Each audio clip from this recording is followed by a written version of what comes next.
Welcome to South Florida Saltwater Fishing. I'm Heath and it's Tips and Tricks Thursday. In today's episode, I'm going to go over with you how to catch mahi mahi. More specifically, I'm going to go over with you what we did to catch the dolphin, or mahi mahi, that we caught in our last episode from our Sunday Showdown, which aired this past Tuesday. Before we get into this though, do us a favor, hit the subscribe button, give this video a like, leave us a comment. We'd love to hear from you. All right, everybody, you know what time it is. Let's do this. All right, so the first thing before we really get started, I want to talk about wintertime mahi, which is the run that's going on right now. They are not far offshore. That's summertime mahi. You find them in 1,000 feet of water, 12 miles offshore, swimming underneath weed patches. Wintertime mahi are usually in 200 feet of water, 150, maybe out to 300. They're in real shallow, about a mile offshore. They tend to swim over structure.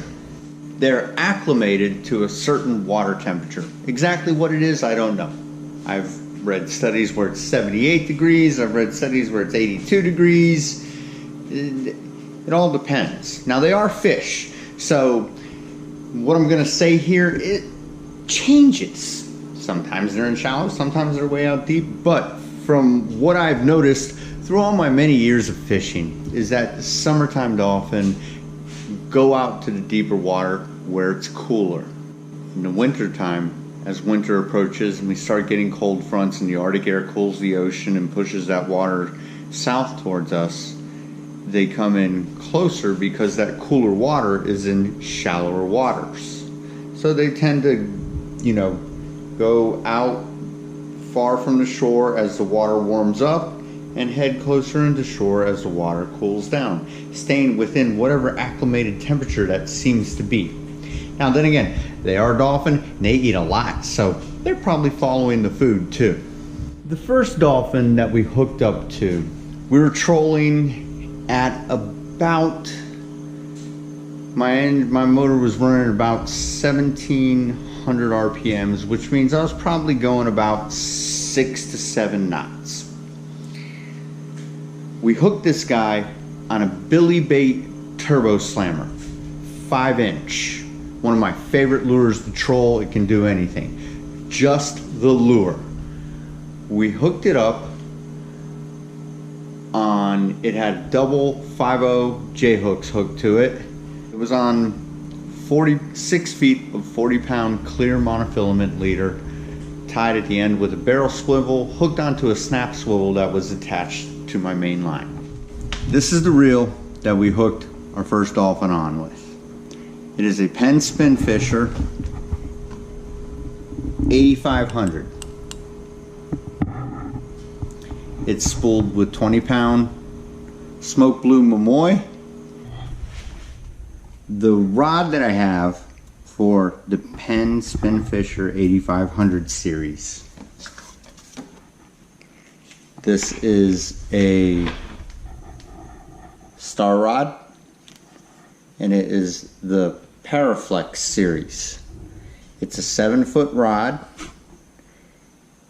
and it is the 30-pound class rod. It's got the big guide on the bottom. I use this setup for everything. It's caught big dolphin, wahoo, sailfish. It runs the gamut of catching everything. It's one of my favorite setups. It's got 1, 2, 3, 4, 5, 6, 7, 8, 9 guides, and I mean some great bend to it.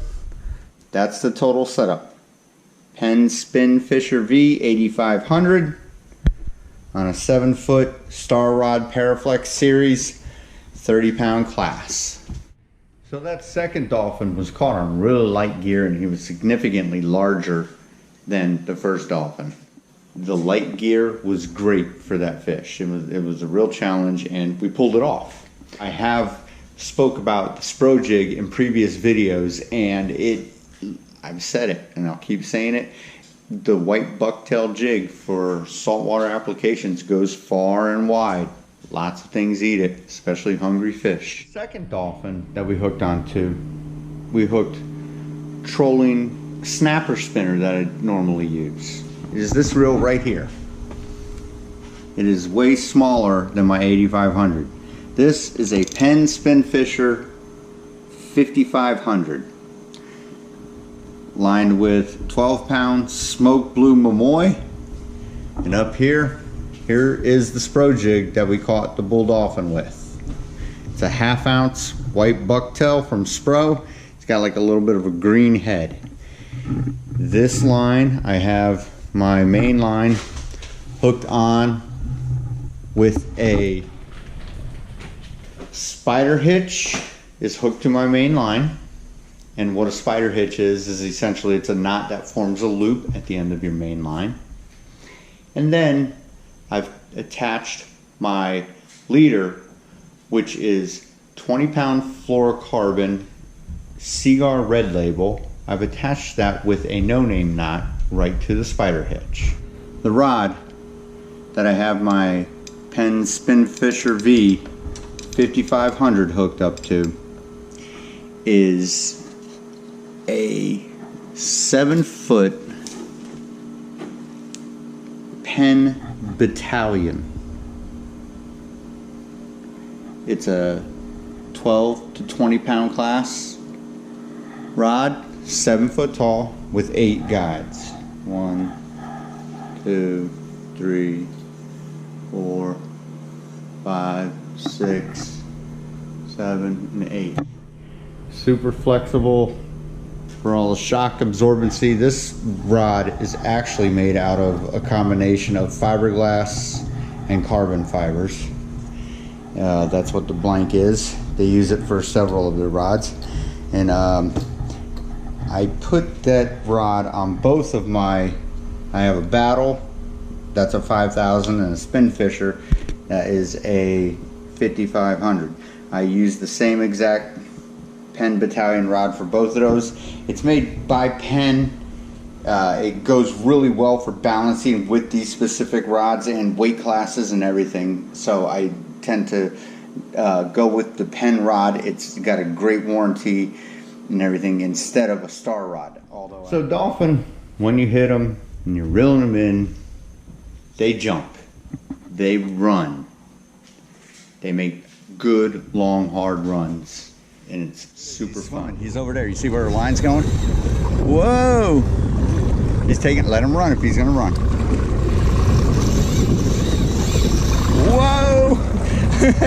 All right, there you go. All right, that's probably his last hurrah. Reel. All right, everybody.